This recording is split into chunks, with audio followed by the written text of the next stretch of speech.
بسم اللہ الرحمن الرحیم الحمد للہ رب العالمین والصلاة والسلام علی سید الانبیاء والمرسلین سیدنا و نبینا و حبیبنا محمد وعلی آلہ وصحبہ اجمعین۔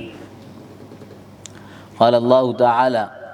یا ایہا الذین آمنوا قوا انفسکم و اہلیکم نارا وقودها الناس والحجارہ علیہا ملائکۃ غلاظ شداد لا يعصون اللہ ما امرهم ويفعلون ما يؤمرون۔ وقال النبی علیہ الصلاۃ والسلام کلکم راع وکلکم مسئول عن رعیتہ۔ صدق اللہ العظیم۔ آج ہم ایک اہم عنوان ہیلتھ انشورنس شریعت کی روشنی میں اس مناسبت سے جمع ہوئے ہیں۔ ہیلتھ انشورنس کے موضوع میں میرا یہ خیال ہے کہ لوگوں نے بہت بڑی تعداد میں گویا کیوریز اور سوالات بھی کیے، اور اسی طریقے سے پارٹیسپینٹ کی بھی تعداد بہت زیادہ ہے، تو اس سے اندازہ ہوتا ہے کہ یہ موضوع بہت زیادہ توجہ کا طالب اس وقت ہے، اور ایسے موضوعات کی طرف علماء اہل علم و فضل کی یقیناً توجہ ہوتی ہے، اور علماء کی ایک بڑی جماعت ہے جو ان موضوعات پر کام کرتی ہے۔ اب ہیلتھ انشورنس کے نظام کو سمجھنے سے پہلے بنیادی کچھ باتیں ہم آپ کی خدمت میں پیش کریں، لہذا میں آپ کو یہ جو عناوین ہیں اس کی تفصیلات سمجھاؤں، جس کے اندر ہم کن کن موضوعات پر اس ویبینار میں بات کریں گے۔ سب سے پہلے تو دا ورڈ انشورنس، یہ انشورنس کا جو لفظ ہے اس کا معنی اور اس کا مفہوم کیا ہے۔ LOAN، loan. جب بھی ہم لون سنتے ہیں یقیناً آپ کی میری ہر ایک کی پورا دماغ چلا جاتا ہے، ذہن چلا جاتا ہے بینک میں، بینک کے اندر وہ لون اور آگے انٹرسٹ کا پرسنٹیج لکھا رہتا ہے۔ ظاہر ہے کہ دا ورڈ لون، صرف لفظ لون سے کے معنی ہے قرض، اور قرض کا ایک transaction in between the brothers, in between the partners, in between the دو جاننے والوں کے بیچ میں بھی ہوتا ہے، اور 2 سے 3 حدیثیں تخریج شدہ میرے پاس ہے جو میں انشاءاللہ شیئر کروں گا کہ لون میں بعض مرتبہ صدقے کے مقابلے میں کہ میرے بھائی نے مجھ سے لون مانگا ہے میں اس کو لون دے دوں، یعنی اس کو قرض دے دوں انٹرسٹ فری، اس کے اوپر کوئی انٹرسٹ نہ لگاؤں، تو اس پر فضیلت ہے، اس کے اوپر اللہ تبارک و تعالیٰ کی طرف سے صدقے سے 2 گنا اجر ملتا ہے، بعض روایتوں میں اس سے زیادہ اجر ملتا ہے۔ لیکن مارکیٹ میں اور میڈیا کوریج نے یا برانڈنگ اور پروموشن ٹیم نے لون کو اتنا کامن کر دیا ہے کہ جب ہم لون سنتے ہی سیدھے کے سیدھے حرام پر جاتے ہیں، تو یہ کلیئرٹی آ گئی کہ لفظ لون کا کیا معنی ہے۔ تو اسی طریقے سے ہم انشورنس کا معنی اور مفہوم بتائیں گے۔ تو ایک مرتبہ آپ جو یہ موضوعات گفتگو سن لیجئے، سمجھ لیجئے کہ ہمارے گفتگو کا ہمارا کنٹینٹ کیا ہے، اور ہم اس 45 منٹس میں کن کن ٹاپک کو کور کریں گے۔ تو ہم میننگ آف انشورنس کو پہلے کور کریں گے، اس کے بعد ہسٹری آف انشورنس کے انشورنس کا تاریخی پس منظر کیا ہے اور تاریخی حیثیت سے اس کا نظام کیا ہے۔ اسی طریقے سے حضرت عمر ابن خطاب رضی اللہ تعالی عنہ اور انشورنس، یہ تھوڑا سا لفظ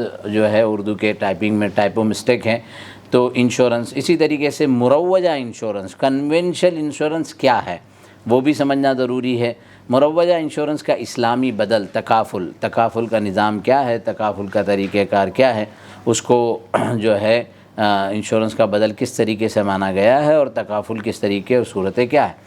اور تکافل کے سلسلے میں کی جانے والی جو کاوشیں اور کوششیں ہیں اس کی تھوڑی سی تفصیلات بتائی جائے گی۔ ایفرٹس میڈ فور تکافل کے لیے کون کون سے ایفرٹس ہوئے ہیں۔ اسی طریقے سے مروجہ انشورنس کے بارے میں، یعنی کنونشنل انشورنس جو مارکیٹ میں ہیں، اس کے بارے میں علماء اور مفتیان کی رائے کیا ہے، opinion about conventional insurance from علماء اینڈ مفتیز۔ اسی طریقے اب اس علماء اور مفتیوں میں جو ڈسکشن ہوا ہے انشورنس کے کانٹیکس کو لے کر، ظاہر ہے کہ اس میں ڈسکشن بہت پہلے سے ہے، اور یہ ڈسکشن کا نظام 1965 میں سب سے پہلے ندوۃ العلماء لکھنؤ میں مجلس تحقیقات شرعیہ کا اس کے اوپر ایک ڈسکشن ہوا، ڈسکشن کے بعد تجویز بھی ہوئی، پھر اسلامک فقہ اکیڈمی نے بھی اس کے اوپر جو ہے کیا کیا ہے کہ ڈسکس کیا ہے اور پھر تجاویز پاس کی ہے، اور مباحث فقہیہ جمعیت علماء میں ایک سے زائد مرتبہ اس کے اوپر ڈسکشن ہوا، خصوصاً بنگلور میں جو 2022 میں ہوا ہے، وہ بھی آپ کو ہم اس کی تجاویز سنائیں گے، اور اخیر میں حضرت مولانا خالد سیف اللہ رحمانی صاحب کی رائے ہے۔ تو یہ پورا کے پورا نظام ہمیں سمجھنا ضروری ہے کہ انشورنس کیا ہے، کیسے ورک کرتا ہے، اور انشورنس کے سلسلے میں علماء کی اور ائمہ اعظام کی اور مفتیان کی آراء کیا ہے۔ اب دیکھیں، سب سے پہلے انشور کا مطلب کیا ہے؟ انشور کے معنی یہ ہے کہ ابھی ماشاءاللہ اس وقت یہاں پر تقریباً 172 پارٹیسپینٹ ہیں، اور میں یہ کہوں کہ جتنے پارٹیسپینٹ ہیں ان کو میں نے انشور کر دیا، یعنی اگر آپ کو جانی مالی یا آپ کے کاروبار میں کچھ نقصان ہوتا ہے تو میں آپ کے اس نقصان کو اپنے ذمے لیتا ہوں۔ You don't have to pay anything, آپ کو کچھ پے نہیں کرنا ہے، آپ کو صرف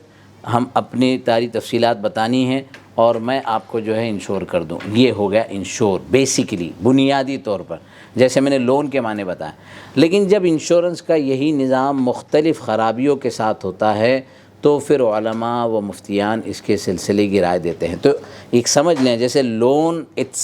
لون بذات خود ایک لفظ اس کے معنی قرض کے ہیں، ویسے انشورنس بذات خود ایک لفظ اس کے معنی ہیں کسی کو دلاسا دینا، کسی کو اطمینان دلا دینا، کسی کو مطمئن کر دینا کہ بھئی آپ کے نقصان کو ہم بھریں گے،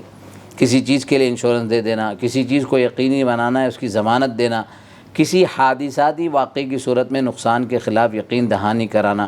انشورنس فراہم کرنے کا معاہدہ کرنا، انشورنس حاصل کرنا ہے، اسے مؤثر بنانا، یہ سارے سب کا کچھ لفظ جو دیے گئے ہیں۔ The term insurance means to protect something from loss, from damage, from injury and so on۔ تو یہ ساری تفصیلات انشورنس کے سلسلے کی ہے۔ تو پہلے انشورنس کا لفظ واضح ہو گیا۔ اب ہم آگے چلتے ہیں کہ انشورنس کا تاریخی پس منظر کیا ہے، ہسٹوریکل نظام کیا ہے۔ کیا یہ انشورنس جو ابھی ایسا سمجھیے 1948 سے جو کنونشنل انشورنس چلا ہے، لیکن پیچھے دور میں تاریخی پس منظر میں، لہذا دیکھیے کہ قدیم تہذیبی جس میں بابل کی تہذیب بہت مشہور ہے، اسی طریقے سے میسوپوٹامیا، یہ ایک پوری پرانی تحریک ہے جو تقریباً 2000 سال قبل مسیح، یعنی حضرت مسیح علیہ الصلوۃ والسلام، حضرت عیسیٰ علیہ نبینا وعلیہ الصلوۃ والسلام سے پہلے،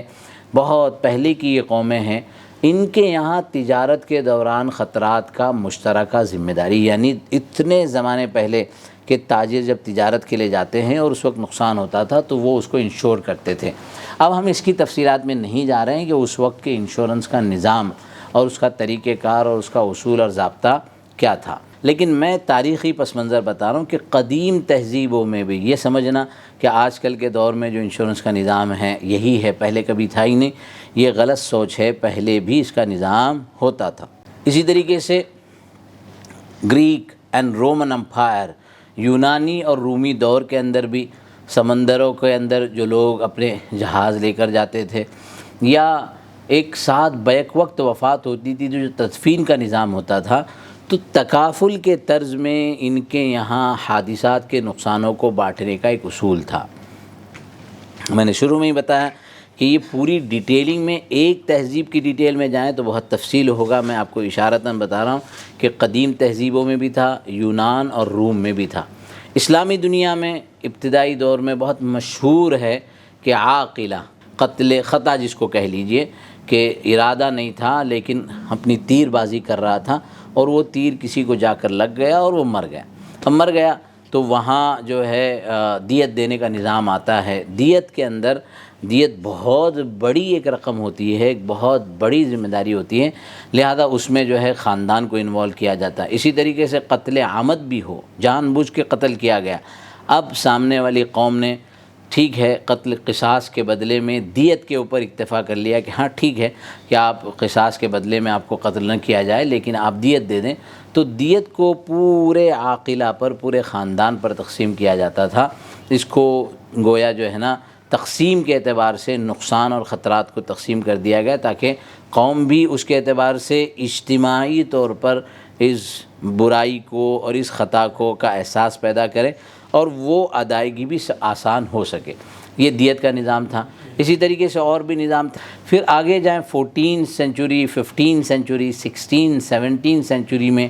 اٹالی اینڈ لنڈن، یہاں پر لائز آف لنڈن کا یہ 1688 کا پورا انشورنس کا پورا نظام ہے، یعنی یہ صنعتی انقلاب کا دور شروع ہوا۔ زندگی کا انشورنس، صحت کا انشورنس، آگ سے فائر سے نقصان پہنچانے والوں کا انشورنس،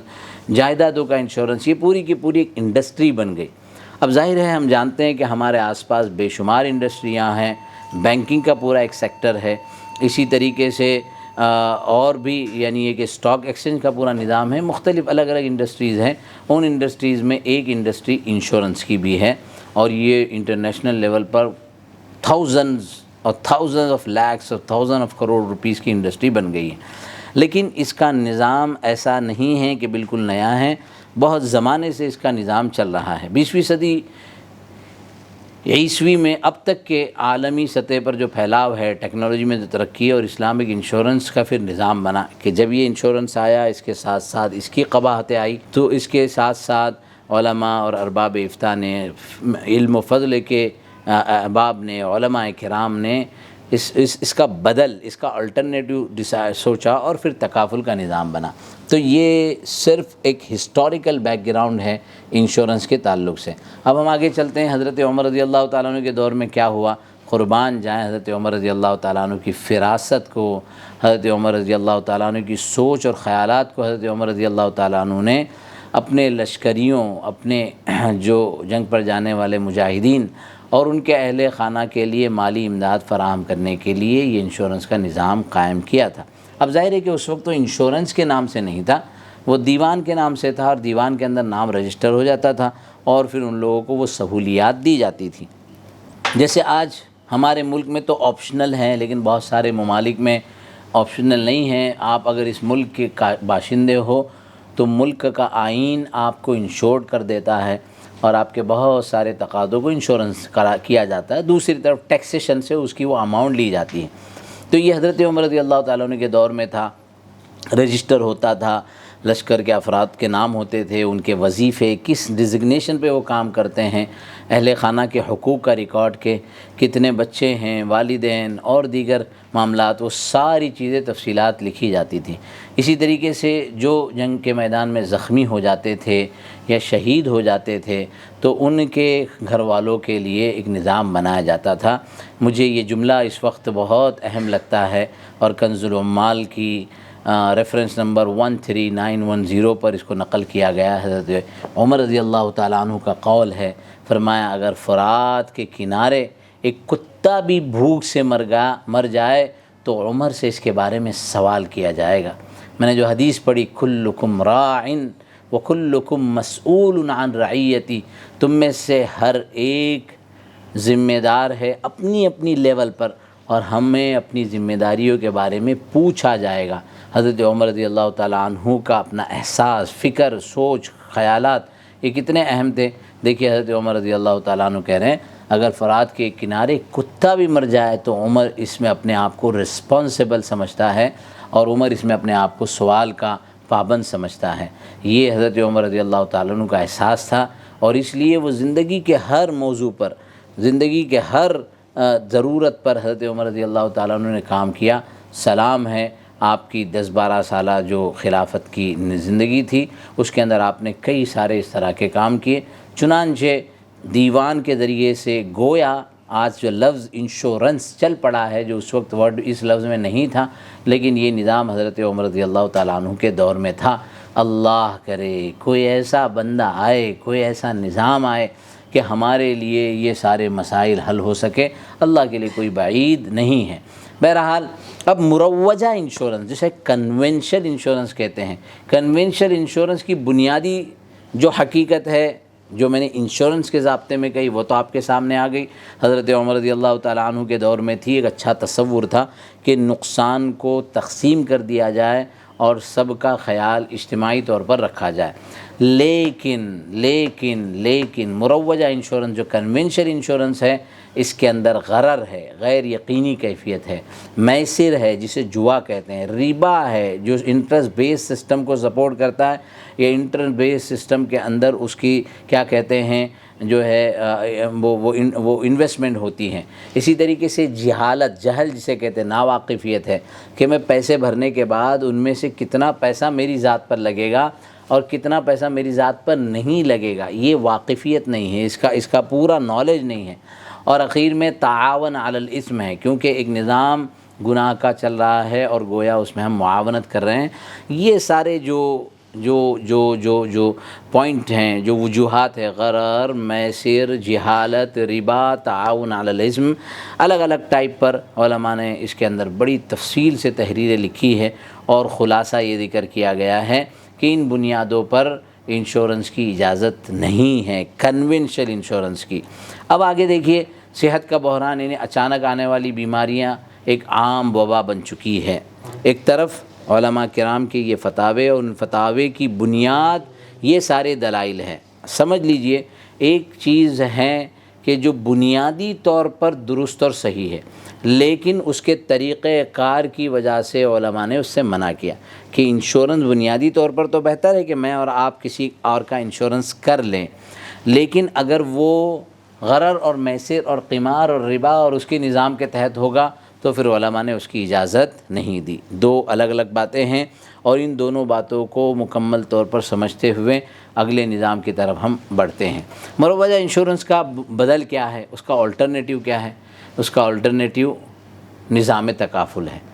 تکافل کیا ہے؟ بہت ڈیٹیل میں، کیونکہ تکافل سیلف ایک بہت بڑا موضوع ہے اور پورے دن کی کانفرنسز اس پر ہوتی ہے کہ تکافل یعنی ایک پول بنایا جائے، سارے پیسے اس پول میں آوے، اس پول کو صحیح طور پر شرعی ضابطے پر جو ہے انویسٹ بھی کیا جاوے، اس میں وہ پروفٹ بھی اسی کے اندر آئے، اور پھر جن لوگوں کو نقصان پہنچتا ہے وہ نقصان جو بھی خطرے ہیں اس خطرے اور رسک کو وہاں سے پورا کیا جائے۔ اسے بنیادی طور پر تکافل، اب تکافل کے بہت سارے الگ الگ ماڈیول ہے، تکافل مشارہ کی بنیاد پر، تکافل مضاربہ کی بنیاد پر، تکافل جو ہیبریڈ ماڈل کی بنیاد پر، تو بہت سارے ممالک ہے جس کے اندر تکافل کا بہت اچھا نظام جاری اور نافذ ہے کہ اس طرح سے نقصانات کو جو ہے قابو میں کیا جاتا ہے اور اس نظام کے اندر سود اور غرر شامل نہیں ہوتا۔ تکافل کے سلسلے میں ماشاءاللہ دیگر ممالک کے اندر نظام جاری ہے اور وہ نظام کامیاب بھی ہے۔ ہمارے ملک کے اندر کیا صورتیں ہیں؟ دیکھیں، ہمارے ملک میں چونکہ ریگولیٹری اور ملک کا قانون ہمیں تکافل کی سپورٹ نہیں کرتا، بہت سارے لوگوں نے پہلے بھی کوشش کی، انشاءاللہ آئندہ بھی کوشش کی جائے گی کہ اس نظام کو سمجھانے کی کوشش کی جائے اور اس موضوع کو سمجھانے میں ہمارے لیے آسانی ہو، لیکن بہرحال اس وقت تک ایسا کوئی سپورٹنگ لا یا جو ریگولیٹری ہے، جو نظام قانون ہے، وہ تکافل کو سپورٹ نہیں کرتا۔ اچھا، اس کے ساتھ ساتھ کچھ تنظیموں نے، جیسے آپ کو یہ لوگو سامنے نظر آیا ہے، یہ اپلفٹ میوچولز کا لوگو ہے، اپلفٹ انڈیا یا اپلفٹ میوچولز، یہ پونا بیسڈ ایک کمپنی ہے، اس کا تعلق تکافل سے، مسلمانوں سے، اسلامی تعلیمات سے، اسلامی رجحانات سے نہیں ہے، اس کا تعلق جو ہے نا ایک باہمی تعاون، آپس میں ایتھیکل بنیادوں پر نظام مرتب کرتے ہوئے یہ ترتیب بنائی گئی ہے۔ اب اس میں اللہ کے فضل و کرم سے ایک ٹیم نے مسلمانوں کی معاونت کی، ڈاکٹر شارق نثار صاحب بھی اس میں تھے، خود بندہ بھی تھا اور بھی کئی احباب تھے۔ 2017 میں رضوی کالج میں ایک بہت بڑا تکافل کا کانفرنس کیا گیا۔ اس کے بعد 2018-19 میں بعض ممالک کا میرا اپنا سفر ہوا تکافل کی بنیاد پر، اور پھر بمبئی کے بہت سارے علاقوں میں تکافل کے چھوٹے چھوٹے یونٹس بنائے گئے، کرلا میں اور جری مری اور اسی طریقے سے ساکنہ کا، اور ان سارے علاقوں میں اس کی کوشش کی گئی، یہ ردا فاؤنڈیشن کو بنیاد بناتے ہوئے کیا گیا۔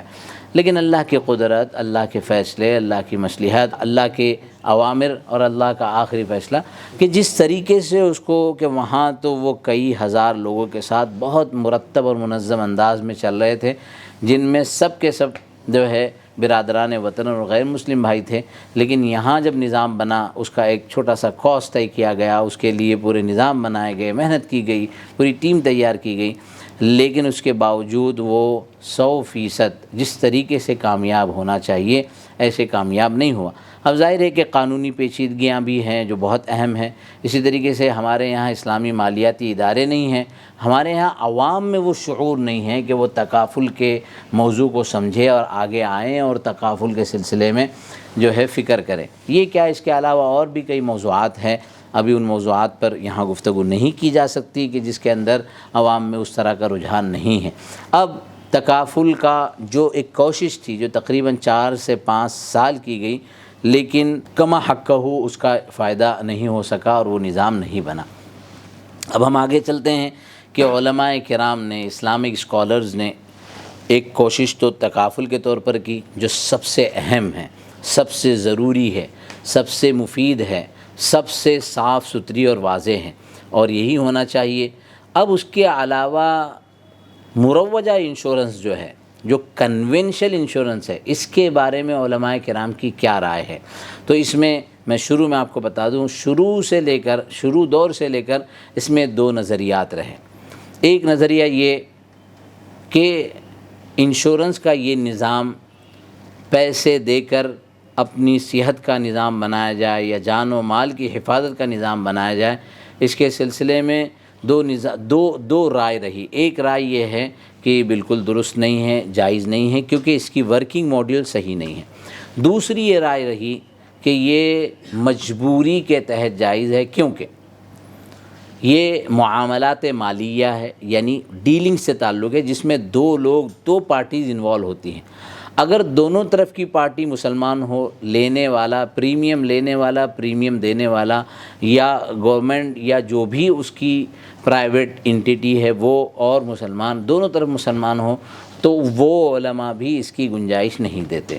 پھر آگے چلیں کہ دونوں مسلمان نہیں ہیں، لیکن آپ کے پاس اسلامک تکافل کی اور انشورنس کی چانسز ہے، جیسے بعض ممالک میں ہیں، تو اس صورت میں بھی جائز نہیں ہے۔ لیکن اگر ایسا نہیں ہے تو پھر بعض علماء نے اس کی گنجائش دی ہے، کیونکہ یہ ایک درجہ ہو جاتا ہے ہمارے کنٹرول سے باہر ہونے کا۔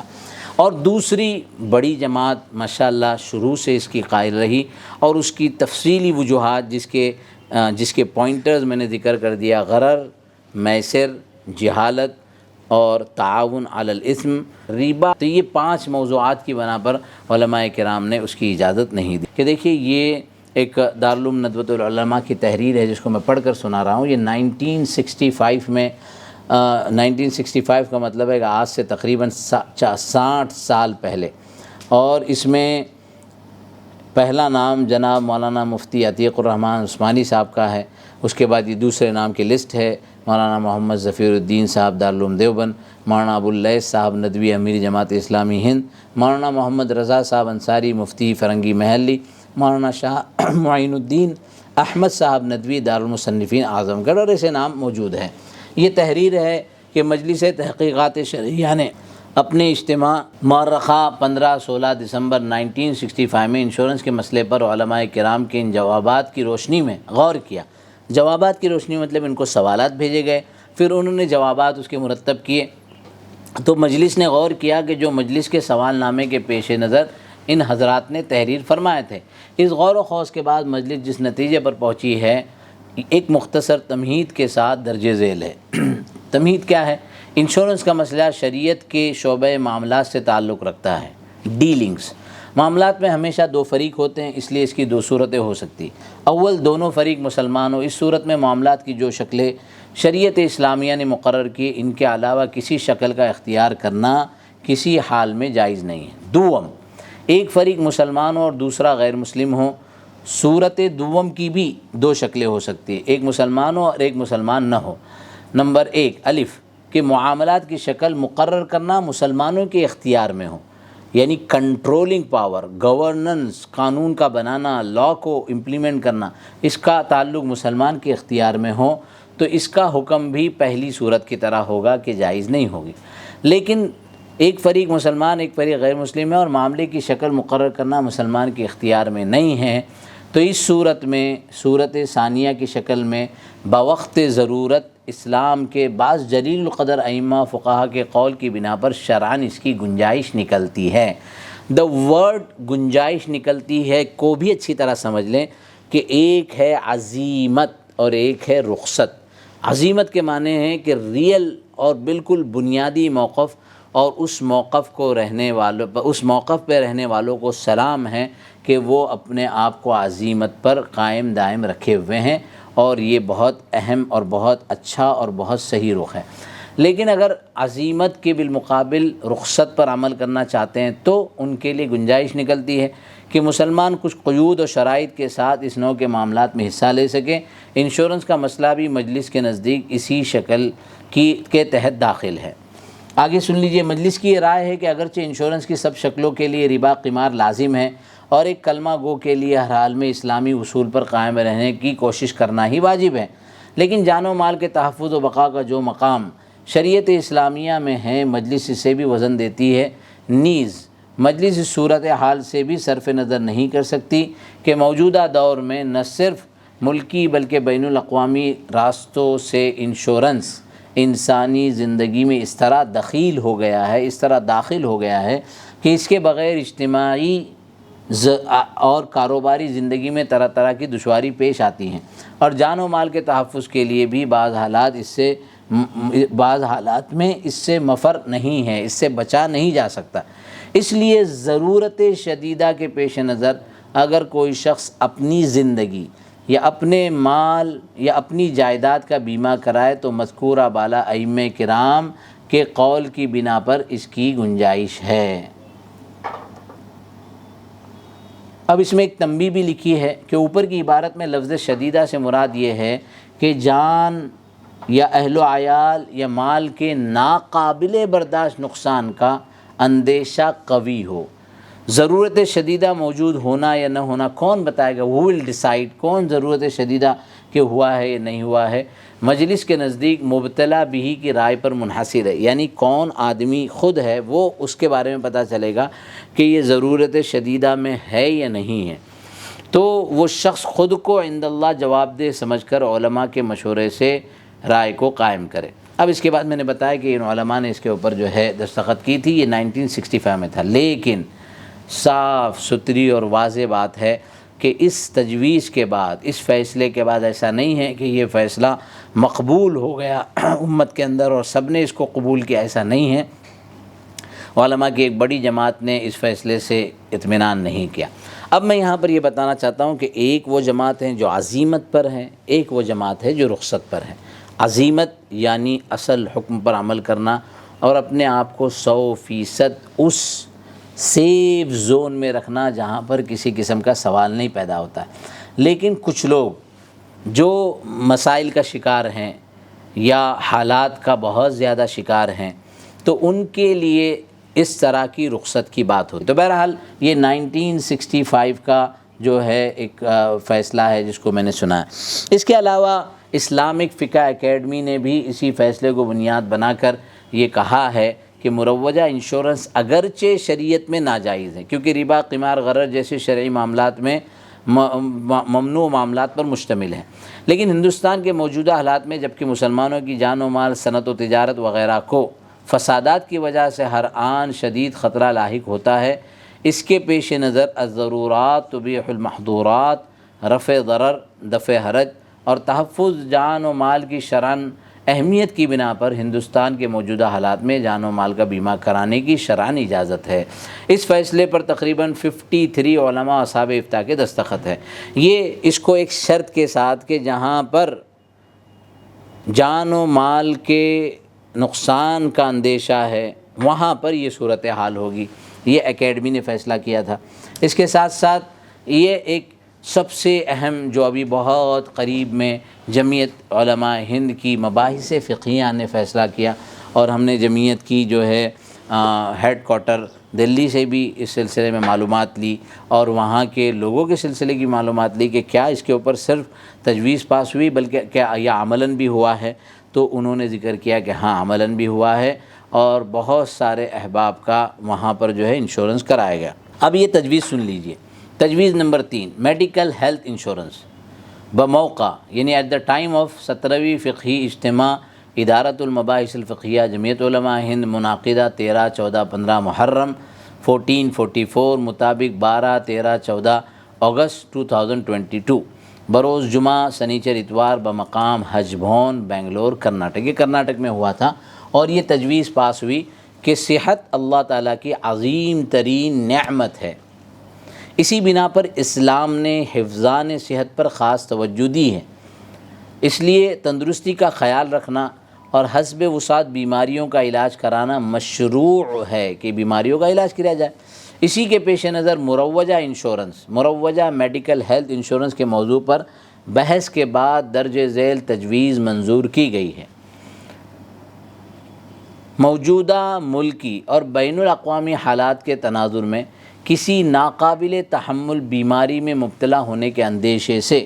اگر ضرورت مند لوگ میڈیکل ہیلتھ انشورنس کی پالیسی سے استفادہ کریں تو اس کی گنجائش ہے۔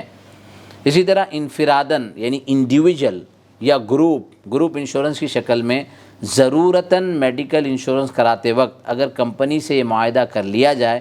کہ سالانہ پریمیم جمع کرنے کے عوض، یعنی سالانہ پریمیم ہم دیں گے تو اس کے بدلے میں وہ سال میں کم از کم ایک مرتبہ اپنے تمام ممبرز کا میڈیکل چیک اپ ضرور کرائے گی، تو ایسے ہیلتھ انشورنس سے بھی استفادے کی گنجائش ہے۔ اور میڈیکل انشورنس کی یہ شکل عقود الصیانہ یعنی سروس کانٹریکٹ میں ہوگی، تو اب یہ ہے تجویز بنگلور کی مباحث فقہیہ جمعیت علماء ہند کی، اگرچہ کہ جمعیت کے تمام ممبران کا اس پر اتفاق نہیں تھا، لیکن تجویز یہ پاس ہوئی اکثر یا اہل علم کے اس قول کی بنیاد پر، تو یہ 2022 میں ہے۔ اب اس کے نتیجے میں یہ سامنے بات آئی کہ انشورنس کو کیا پوری طور پر اس کی جو ہے گنجائش دے دینی چاہیے، تو بات سمجھنا چاہیے، اچھی طرح سمجھنا چاہیے۔ کئی لوگ یہ سمجھتے ہیں کہ پہلے تو حرام تھا اب حلال ہو گیا، معاذ اللہ نعوذ باللہ، کوئی حرام حلال نہیں ہو سکتا۔ میں نے آپ کو بتایا کہ فی نفسی ہی انشورنس، بیسیکلی انشورنس تو وہ ایک عبادت ہے، ایک اچھی بات ہے۔ اگر کوئی انٹرسٹ سے ہٹ کر، ربا سے ہٹ کر، قمار سے ہٹ کر، غرر سے ہٹ کر، جہالت سے ہٹ کر، ظلم اور تعاون علی الاسم سے ہٹ کر اگر کرائے تو بہت اچھی بات ہے، لیکن یہ سارے ایلیمنٹس اور یہ ساری چیزیں جو اس کے اندر انوالو ہو جاتی ہے تو اس کے وجہ سے علماء نے اس سے ہمیشہ منع کیا، اور آج بھی عزیمت تو یہی ہے کہ اس سے بچا جائے۔ لیکن رخصت کے طور پر اکیڈمی کا فیصلہ جو شرائط کے ساتھ تھا، اور اس سے پہلے جو ندوۃ العلماء تک کی تجویز تھی۔ تجویز کیا ہوتی ہے؟ ایک ہوتا ہے فتویٰ جو انڈیویجول ہوتا ہے، ایک پرسن کا ہوتا ہے، ایک شخص کا ہوتا ہے، ایک فرد کا ہوتا ہے، لیکن یہ جو تجاویز ہوتی ہے یہ کئی سارے علماء کی ایک جماعت کو کوشچن پیپر بھیجا جاتا ہے، وہ اس کے اوپر ریسرچ کرتے ہیں اور ریسرچ کرنے کے بعد اس کا آنسر کرتے ہیں۔ بہرحال اس سے ایک تیسری بات یہ سمجھ میں آئی کہ اس وقت جو امت اسلامیہ کا ایک بڑا طبقہ جو مجبور ہے، جو فائنینشل اور معاشی طور پر کمزور ہے، بہت سارے حالات کا شکار ہوا، بہت سارے مسائل کا شکار ہوا، فساد اور ایک یہ الگ شے ہے، اس کے علاوہ بھی معاشی فقدان ہے، تو اس بنیاد پر اگر اہل مال، صاحب خیر، اہل دل حضرات اگر کسی غریب مسلمان کا انشورنس کرانا چاہتے ہیں، کیونکہ وہ تو صاحب مال ہیں، ان کے لیے اگر 5 لاکھ 10 لاکھ کا خرچ آ جاتا ہے، کوئی بڑی بیماری آ جاتی ہے، اللہ سب کی حفاظت کرے، سب بولیے آمین، چیٹ باکس میں لکھیے آمین، اللہ تبارک و تعالی ہر ایک کو بیماری سے بچائے۔ لیکن اگر کوئی غریب ہے، کوئی ضعیف ہے، کوئی مجبور ہے، کوئی معذور ہے، اور ایک صاحب مال، ایک صاحب حیثیت، ایک اہل خیر اگر اس کو انشور کرنا چاہے تو پریمیم وہ نہیں بھرے، پریمیم تو صاحب مال بھرے گا، اور اس غریب کا انشورنس کیا جائے گا، تو اس کو دیکھنا چاہیے کہ اس کا کیا حکم ہے۔ یہ بہت اہم ہے۔ پوری بحث جو ہوئی ہے اس میں 2 علماء کے رائے آپ کو صراحتاً بتلا دیا گیا کہ ایک رائے کیا تھی، اس کی بنیادیں کیا تھی، دوسری رائے کیا تھی، اس کی بنیادی کیا ہیں۔ ایک موضوع جو ہے وہ رہ گیا وہ مفتی رضا الحق جو دارالعلوم زکریا ساؤتھ افریقہ کے مفتی ہیں، اور بڑے بڑے موضوعات کے اندر وہ جو ہے ماشاءاللہ ان کے فتاوے بہت تفصیلی ہوتے ہیں، ان کا فتویٰ بھی ذکر کرنا تھا جو انشاءاللہ آپ کو بعد میں گروپ پر سینڈ کیا جائے گا۔ تو ان کے فتوے کے اندر بھی اس سلسلے کی بہت ساری ڈیٹیل ہے۔ میں نے ذکر کیا کہ 2 الگ الگ رائے ہے، اور ہر رائے کے پیچھے اپنے دلائل ہیں، اور ان دلائل کے بعد اخیر میں یہ کہتا ہوں کہ ایک رخصت ہے اور ایک عزیمت ہے۔ عزیمت پر رہنا یعنی اپنے آپ کو عزیمت پر رکھنا اور اپنے بیماریوں کا خود ہی علاج کرنا یہ یقیناً بہتر ہے، اور اس طرح کے انشورنس پالیسیوں میں داخل ہو کر پریشان ہو کر اور اپنے پریمیم وہاں لگا کر اپنے آپ کو مطمئن کرنا اس سے بہتر ہے کہ اللہ نے اختیار دیا، مال دیا تو اپنی بیماریوں کا خود علاج کرے۔ یہ ہیلتھ انشورنس کی بات ہو رہی۔ لیکن اگر کوئی صاحب خیر، کوئی صاحب مال اس طرح کرنا چاہے تو دیکھیے حضرت مولانا خالد سیف اللہ رحمانی صاحب کی یہ تحریر ہے جو حضرت نے 8 دسمبر 2024 ہماری درخواست پر لکھی ہے کہ کیا کرنا چاہیے اگر کوئی ایسا کرے تو حضرت نے یہ تحریر لکھی۔ یہ تحریر سنیے کہ صحت و علاج زندگی کی بہت بڑی ضرورت ہے۔ انسان کھانا کپڑے میں تو کفایت کر سکتا ہے، لیکن علاج ایسی ضرورت ہے جس کو نظر انداز نہیں کیا جا سکتا۔ دوسری طرف یہ بھی افسوسناک سچائی ہے کہ علاج جو اپنے اصل کے اعتبار سے انسانی خدمت ہے، اس کو موجودہ سرمایہ دارانہ نظام میں کم وقت میں زیادہ نفع حاصل کرنے والی تجارت، انڈسٹری بنا دیا گیا ہے۔ دوا کی تیاری، دوا کی فروخت، طبی مشورے یعنی ایڈوائز لینا، ہاسپٹلز اور علاج کے مختلف مراحل میں کمیشن کا جو نظام ہے، کمیشن کی جو صورت چل پڑی ہے، اس نے علاج کو گراں سے گراں تر یعنی مہنگا سے مہنگا تر کر دیا ہے۔ شریعت میں قدم قدم پر انسانی ضرورت اور حاجت کی رعایت ہے، اور تمام احکام میں اس کو ملحوظ رکھا گیا ہے۔ شریعت میں رعایت کا اہتمام کیا گیا۔ اس پس منظر میں اس کانٹیکس میں موجودہ دور میں حالات کو دیکھتے ہوئے علماء نے میڈیکل انشورنس کرانے اور اس سے فائدہ اٹھانے کی اجازت دی ہے۔ خصوصاً خاص طور پر دینی حکام، ائمہ مساجد، اساتذہ مدارس اور کم یافت رکھنے والے، کم آمدنی رکھنے والے غریب مسلمانوں کو ہیلتھ انشورنس کرانا اس زمانے میں بہت اجر و ثواب کا عمل ہے، اور اصحاب خیر کو اس سلسلے میں آگے بڑھانا چاہیے۔ اب آگے بڑھانا چاہیے یعنی اصحاب خیر کو آگے بڑھ کر غریب مسلمانوں کا انشورنس کرنا چاہیے۔ اب صرف میرا جو آخری سوال ہے ہماری اس مجلس کے ختم ہونے سے پہلے کہ کیا صاحب مال، اصحاب خیر، صاحب مال لوگوں کو، مثلا اللہ نے مجھے مال سے نوازا ہے اور میرے پاس ایک مثال ہے کہ 10 لوگ، 20 لوگ، 25 لوگ کام کرتے ہیں، یا میرے پڑوس میں غریب رہتا ہے، میرے پڑوس میں بہت سے غربا رہتے ہیں، یا میرے مسجد کے امام ہیں ان کی سیلری بہت لمیٹڈ ہے، یا میرے مدرسے کے استاد ہیں ان کے پاس انکم سورسز بہت کم ہیں، تو مجھے ان کو انشورنس کرانا چاہیے یا نہیں؟ یس یا نو، YES یس لکھیے، یا نو NON نو لکھیے۔ اب دیکھیے آپ کے سامنے یہ QR کوڈ ہے جس کے اندر جو ہے نا فتاویٰ، تکافل کی کتابیں اور ساری تفصیلات اس کے اندر ہیں۔ آپ اس QR کوڈ کو اسکین کریں تو آپ کے پاس یہ ساری کتابیں یعنی ساری کتابوں کا ریفرنس جو وہاں پر ہے وہاں سے آپ ڈاؤن لوڈ کر سکتے ہیں۔ الحمدللہ ہماری ٹیم نے پچھلے کئی سالوں تک تکافل کی کوششیں کی، تکافل کی محنت کی، لیکن کارگر نہیں ہوئی۔ اب کچھ اہل خیر کو، کچھ اہل علم و فضل کو، کچھ اچھے لوگوں کو متوجہ کیا گیا کہ خصوصاً مساجد کے ائمہ، مدارس کے اساتذہ، مؤذنین، اسی طریقے سے آس پڑوس میں رہنے والے غریب مسلمان، ان کے لیے انشورنس اگر کر دیا جائے تو بہت بہتر ہے۔ لہذا